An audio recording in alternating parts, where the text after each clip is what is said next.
In this video, we're going to go over partial fractions, the rules involved, and how to set up these problems.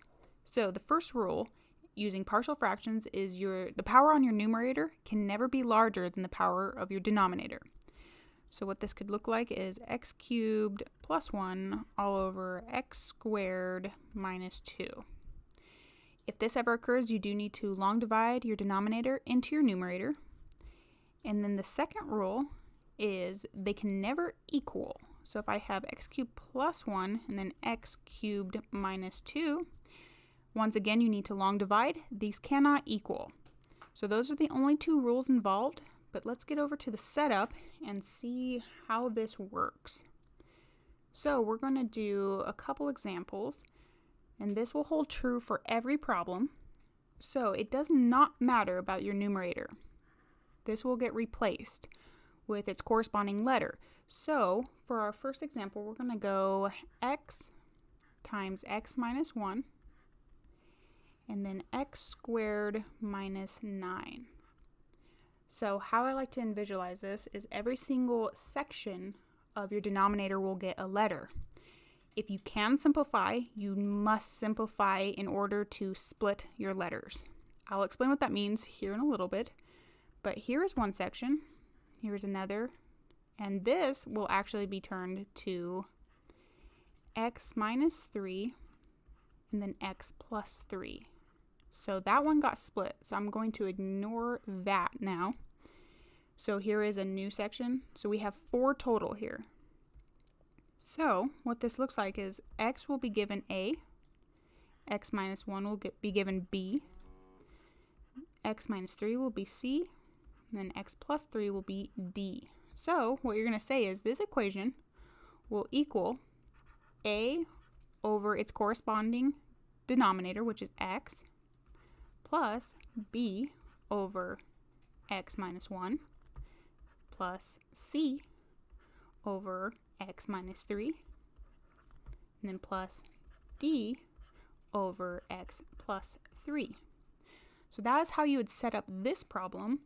Now there are different types of problems where you'll have an ax plus b, so we'll look at one of those.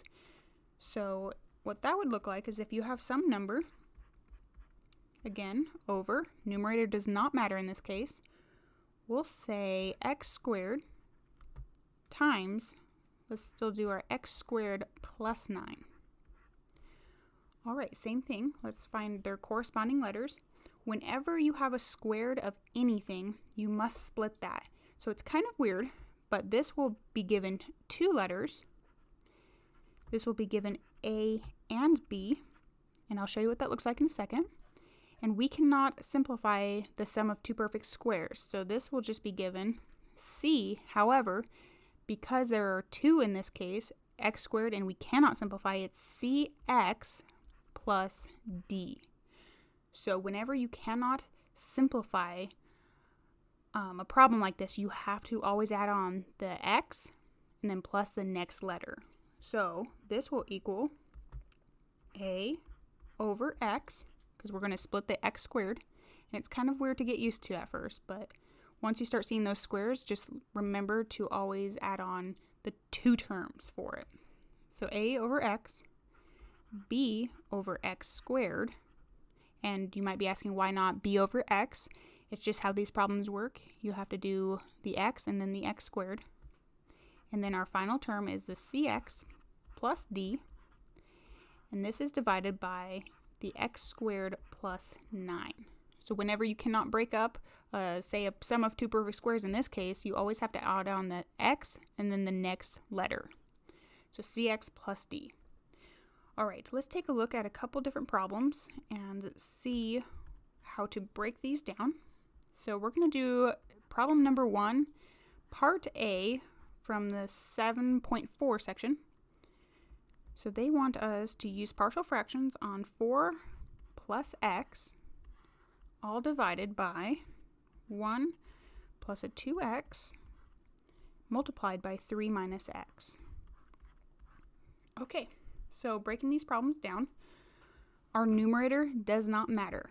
So we're going to look at the denominator and see how we can separate these.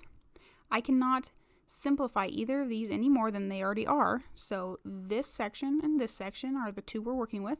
This will be given A, and this will be given B. So this equals A over its denominator, so the 1 plus 2x, plus B, and that's over 3 minus x. All right, so that's the setup. We're not getting into solving them quite yet. That will be in the next video, but let's continue on different problems and how to set them up. So let's look at B from section 1, or problem 1. It's given 1 minus x divided by x cubed minus x to the 4th power. All right, so step 1 is to simplify this denominator as much as possible. So the 1 minus x doesn't matter.